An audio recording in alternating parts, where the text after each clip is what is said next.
இது போன்ற பல செய்திகளை பெறுவதற்கு இந்த யூடியூப் சேனலை சப்ஸ்கிரைப் செய்யவும். நீங்கள் இந்த தமிழ் செய்திகளை இப்பொழுது ஸ்பாட்டிஃபையிலும் கேட்கலாம்.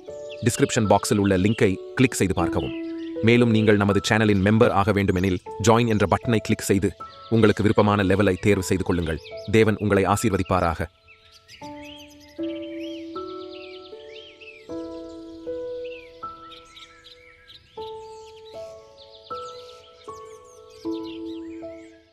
சரி, இப்பொழுதோ அடுத்தது வெகுமதிகள். அதாவது வெளிப்படுத்துகிற விசேஷம் 11ஆம் அதிகாரத்தில் உள்ள 2 சாட்சிகளின் மரணத்தை குறித்து அனுப்பப்படவிருக்கிற வெகுமதிகள் என்னவாய் உள்ளன?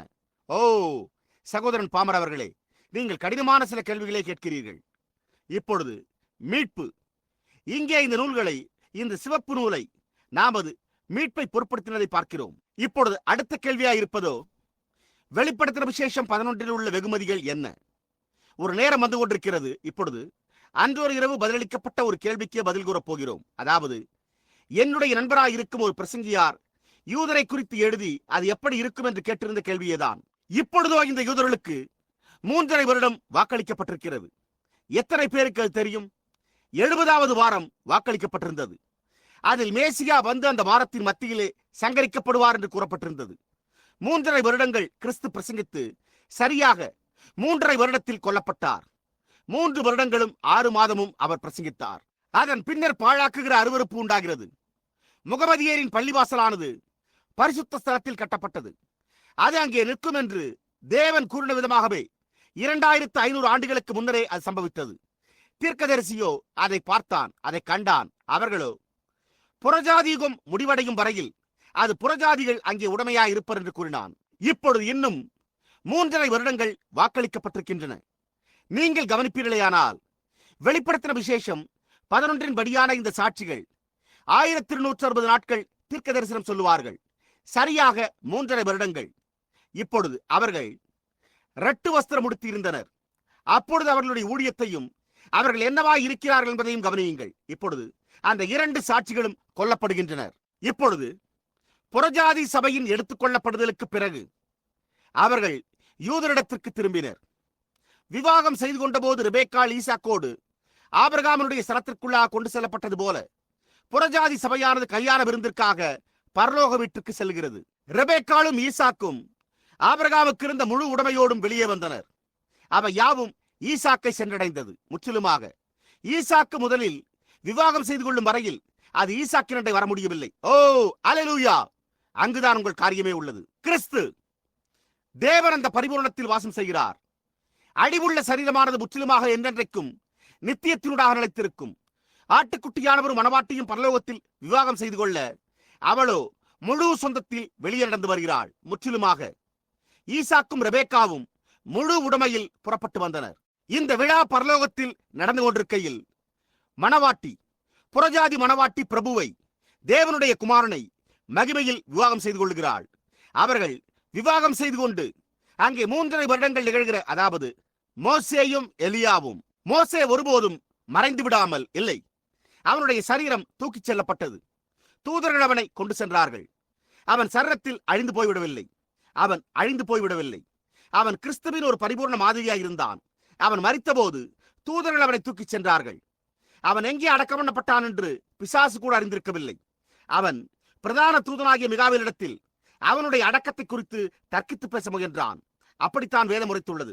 தேவன் அவனை எடுத்துக் கொள்ளப்படுதலில் கொண்டு சென்றார்.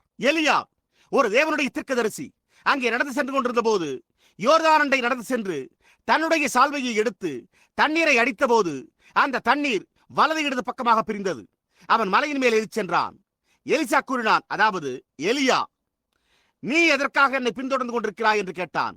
அதற்கு அவனோ, உம்மிடத்தில் உள்ள ஆவியின் வரம் எனக்கு இரட்டிப்பாய் கிடைக்க வேண்டும் என்றான். அப்பொழுது எலியாவோ, நீ ஒரு அரிதான காரியத்தை கேட்டிருக்கிறாய், ஆனால் நான் எடுத்துக் கொள்ளப்படுகையில் நீ என்னை கண்டால் உனக்கு கிடைக்கும் என்றான். அவன் எலியாவையே கவனித்துக் கொண்டிருந்தான். கொஞ்சம் கழித்து பரலோகத்திலிருந்து ஒரு அக்னி ரதமும் அக்னிமயமான தூதர்களும் அக்னி குதிரைகளும் இறங்கி வந்தது. எலியா அதில் ஏறி மகிமைக்குள்ளாக சென்றான். அவன் மரணத்தை ஒருபோதும் ருசி பார்க்கவில்லை. அவன் எடுத்துக் கொள்ளப்பட்டான். அவன் மரிக்க வேண்டியதாய் உள்ளதே. வெளிப்படுத்தின விசேஷம் 11 படியான இந்த 2 தீர்க்கதரிசிகளையும் நீங்கள் கவனிப்பீர்களேயானால், மோசேயும் எலியாவும் செய்த அதே காரியத்தை அவர்கள் செய்கிறார்கள். நீங்களோ சகோதரன் பிரணாம் அவர்களே, அந்த எலியாவும் மோசேயும் இன்னமும் உயிரோடு இருக்கின்றார்கள் என்று எனக்கு நீர் பொருட்படுத்தி கூறுகிறீரா என்று கேட்கலாம். முற்றிலுமாக. ஏன்? மருவமலைக்கு முன்பே, மருவமலையிலே இயேசு கல்வாரிக்கு செல்லும் முன்னே அங்கே மோசேயும் எலியாவும் அங்கே நின்று கொண்டு அவரிடத்தில் பேசிக் கொண்டிருந்தனர். நிச்சயமாகவே அவர்கள் பேசிக் கொண்டிருந்தனர். அவர்கள் மரித்து போகவில்லை. அவர்கள் ஒருபோதும் மரித்து போயிருக்கவில்லை. அவர்கள் சாவுக்கேதுவானவர்கள். அவர்கள் மரிக்க வேண்டும். ஆகையால் அவர்கள் ஒரு மகிமையடைந்த நிலையில் அந்த நேரத்திற்காகவே காத்துக் கொண்டிருக்கின்றனர். ஆகையால் அவர்கள் திரும்பி வந்து சரியாக 3.5 வருடங்கள் பரிசுத்தாவின் அபிஷேகத்தின் கீழே பிரசங்கிக்கும் போது புறஜாதிகளிடத்திலிருந்து ஆசீர்வாதங்கள் எடுக்கப்பட்டிருக்கும். சபையானது எடுத்துக் கொள்ளப்பட்டிருக்கும். குளிர்ந்து போன சம்பிரதாயமான சபையோ கம்யூனிஸ்டுகளாலும் ரோம அரசாங்கத்தாலும் நாய்களைப் போல வேட்டையாடப்படும். அவர்கள் வேட்டையாடப்படும் போது கொல்லப்படுவர். அப்பொழுது அவர்கள் கொல்லப்படுகின்றனர். இந்த தீர்க்கதரிசிகள் 3.5 வருடங்கள் பிரசங்கித்த பின்னர் அவர்கள் மகாநகரத்தின் விசாலமான வீதியிலே கொல்லப்பட்டனர். அந்த நகரம் சோதோம் என்றும் எகிப்து என்றும் ஞானார்த்தமாய் சொல்லப்படும். அதிலே நம்முடைய கர்த்தரும் சிலுவையிலே அறையப்பட்டார். அது ஞானார்த்தமாய் சொல்லப்பட்டது. அது முன்னர் எருசலேமாய் இருந்தது. பாருங்கள், முன்பு எருசலேம். அவர்கள் 3 ராப்பகல் வீதியிலே கிடந்தனர். அதன் பின்னர் 3.5 நாளுக்கு பின்பு ஜீவ ஆவி அவர்களுக்குள் பிரவேசித்தது. அப்பொழுது அவர்கள் எழும்பி நின்றார்கள். அவர்கள் மற்ற சாவுக்கு ஏதுவானவர்களைப் போலவே மரிக்க வேண்டியதாக இருந்தது. அவர்கள் அதை செய்ய வேண்டியதாக இருந்தது. அவர்கள் இந்த 2 பிரசங்கிமார்களை கொன்றபோது அவர்கள் தவறானதற்கு எதிராக பிரசங்கித்தனர். அவர்கள் வானத்திலிருந்து அக்கினியை வரவழைத்தனர். யார் அதை செய்தது பார்த்தீர்களா? அவர்கள் வானத்திலிருந்து வாதைகளை கொண்டு வந்து தங்களுக்கு வேண்டும் போதெல்லாம் எந்த நேரத்திலும் அவ்வளவு துரிதமாய் செய்து பூமியை வாதித்தனர். அவர்கள் வானத்திலிருந்து அக்கினியை வரவழைத்தனர். தங்களுக்கு வேண்டும் வரை மழை பெய்யாதபடிக்கு வானத்தை அடைத்தனர். அது யாராயிருந்தது? சரியாக மோசேயும் எலியாவுமே. அவர்களே 2 சாட்சிகளாய் இருக்கிறார்கள். அவர்கள் சபையை இல்லை, உலகத்தை வேதனைப்படுத்தின போது தங்களுடைய பிரசங்கத்தினால் யூதர்களை திரும்ப ஏற்றுக்கொள்ள செய்து அவர்களை மனந்திரும்புதலுக்கு கொண்டு வந்து அவர்களை திரும்ப விசுவாசிக்கும்படி கொண்டு வந்தனர். மணவாட்டிக்காக இயேசு வருவதை அவர்கள் காணும் போது அவர்களோ, இதோ இவரே நம்முடைய தேவன், இவருக்காக காத்திருந்தோம், அது அவரே என்று கூறுவர். ஆனால் அவர் அவர்களுக்காக வரவில்லை. அவர் தம்முடைய மணவாட்டிக்காக வருகிறார். யோசேப்பு எகிப்திற்கு சென்ற போது அவன் தன்னுடைய சகோதரர்களை தன்னோடு அழைத்து செல்லவில்லை. ஆனால் அவன் அங்கே தன்னுடைய மணவாட்டியை பெற்றுக் கொண்டான், முற்றிலுமாக. ஆனால் அவன் தன்னை தன்னுடைய சகோதரர்களுக்கு வெளிப்படுத்தின போது அப்போது அங்கே யாருமே இருக்கவில்லை. அது முற்றிலும் உண்மை. அவர் தம்மை இந்த யூதர்களுக்கு வெளிப்படுத்தும் போது அப்பொழுது அங்கே யூதர்களை தவிர வேறு யாருமே இருக்க மாட்டார்கள். அங்கே யோசேப்பை கொண்டவர்கள் அங்கே நின்றார்கள். அப்பொழுது அவனோ, நான் தான் யோசேப்பு, உங்களுடைய சகோதரன் என்றான். அவன் அழுதான். அப்பொழுது அவர்களோ, இப்பொழுது அதற்கான தண்டனை எங்களுக்கு உண்டு என்பதை நாங்கள் அறிந்திருக்கிறோம், ஏனென்றால் நாங்கள் அவனை கொன்று போட்டோம் என்றார்கள். அதே காரியம் அந்த யூதர்களோ இப்பொழுது வருகைக்கு சற்று முன்னர் பெரிய இக்கட்டு காலத்தை உடையவர்களாக இருக்க துன்புறுத்தலோ அவர்களை திரும்பவும் தாய்நாட்டுக்கு ஓடச் செய்கிறது. அது ஒரு கூட்ட ஆடுகளை திரும்ப அப்பால் உள்ள கர்மேல் பருவதற்கு அவைகளை விரட்டுகிறது போன்றதாய் உள்ளது. கர்த்தராகிய இயேசு தம்முடைய மணவாட்டிக்காக வரும்போது அவர்கள் அவரை பார்ப்பார்கள். அப்பொழுது அவர்கள் இவருக்காக காத்திருந்தோம், இதோ அவர் இருக்கிறாரே என்பார்கள். அவர் தம்முடைய ஆரோக்கியமான சட்டைகளோடு எழும்புவார். அது உண்மை. சபை, மீதமுள்ள யூதர்கள், அவர்கள் இந்த 2 தீர்க்கதரிசிகளை கொல்லும் போது அவர்கள் ஞானார்த்தமாய் சொல்லப்படும் சோதோம் எகிப்து என்ற வீதியில் கிடப்பர். அங்கே நம்முடைய கர்த்தரும் சிலுவையிலே அறையப்பட்டார். அப்பொழுது அவர்கள் ஒருவருக்கு ஒருவர் வெகுமதிகளை உலகம் செய்கிறது போல அனுப்புவார்கள். இப்பொழுது சகோதரன் பாமர் அவர்களே, நீர் இங்கே இருக்கிறீர். முழு உலகத்திலும் ஒரே ஒரு தேசமே ஒரு யுத்தத்திற்கு பிறகு வெகுமதிகளை எப்போதும் அனுப்பினதாய் உள்ளது. அதுவே ரோம சாம்ராஜ்யம் என்பதை நீ ரோம சரித்திரத்தை திருப்பி பார்த்தால் கண்டடைவீர். அந்த காரணத்தினால்தான் அந்தி கிறிஸ்து ரோமாபுரியிலிருந்து வருகிறான் என்று நான் கூறுகிறேன். மிருகம் ரோமாபுரியிலிருந்து வருகிறது. அது மாஸ்கோவிலிருந்து வர முடியாது. அது ரோமாபுரியிலிருந்தே வருகிறது.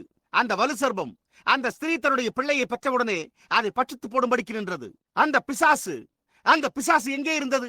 அது யாராயிருந்தது? அகஸ்திராயின் ஆட்களை அனுப்பி 2 வயதுக்குட்பட்ட ஆண் பிள்ளைகளை எல்லாம் கொன்று போட்டான். அந்த வலு சர்பம் மிருகம் வல்லமையை குறிக்கிறது.